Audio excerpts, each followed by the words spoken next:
সোমবার ফের পুলিশ পাহারায় শুরু হলো দুর্গাপুরের ঐতিহ্যমণ্ডিত মেলার স্টল বুকিং এর কাজ। উল্লেখ্য, দিন চারেক আগে মেলার স্টল বুকিং এর কাজ পুলিশ পাহারাতে শুরু হলো। বহিরাগতরা বুকিং অফিসে ভিড় জমাচ্ছে এই অভিযোগ তুলে স্টল বুকিং এর কাজ বন্ধ করে দিয়েছিল বর্তমান কল্পতরু মেলা কমিটির সদস্যরা। সোমবার পুলিশ পাহারায় স্টল বুকিং শুরু হলো, ফের একই অচল অবস্থা তৈরি হবে না তো, এই প্রশ্ন উঠেছে সব স্তরে। আমাদের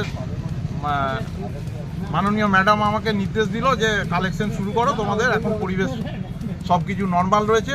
আমরা সেই সিচুয়েশনে আমরা টাকা পয়সা আজকে কালেকশন শুরু করি। এটা কি এরপর থেকে চলবে, বুকিং চলবে? হ্যাঁ, আশা করি এবার শান্তিভাবেই সব কিছু চলবে। এখনো পর্যন্ত কোনো সমস্যায় পড়তে হয়েছে বুকিং চালাতে গিয়ে? না, এখনো পর্যন্ত কোনো সমস্যা কোনো কিছু নেই।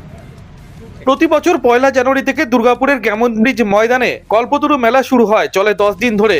57 বছরের এই মেলা এবার নজিরবিহীন ভাবে এক লড়াইয়ের মুখে পড়েছে। কার হাতে মেলার রাস থাকবে তা নিয়ে শুরু হয়েছে দুই গোষ্ঠীর ঠান্ডা লড়াই। বিরোধীদের অভিযোগ ছিল এটা তৃণমূলের দুই গোষ্ঠীর লড়াই। খুঁটি পুজো হয়ে যাওয়ার পর প্রতি বছর এই সময় মেলার বুকিং এর কাজও শুরু হয়ে যায়, কিন্তু এই বছর স্টল বুকিং এর কাজ অনেকটা দেরি হয়ে যায়। এখন ব্যবসায়ীরা রয়েছেন দিশাহারা অবস্থায়। বুকিং করলেন আজকে? হ্যাঁ, আজকে বুকিং করলাম। এর আগে ঘুরে গেছেন কি? হ্যাঁ, পরশুদিন এসেছিলাম, ঘুরে গেছি। কোথা থেকে আসছেন আপনি? আসানসোল বাড়ি আমার। মানে প্রত্যেক বছরই এখানে স্টল দেন? হ্যাঁ। কিসের স্টল দেন?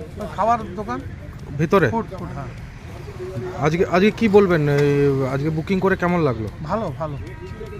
মেলা শুরু হতে আর হাতে গোনা কয়েকটা দিন, এর মধ্যে এত বড় একটা মেলার আয়োজন কিভাবে হবে তা নিয়ে এখন চিন্তায় রয়েছে ব্যবসায়ীরা।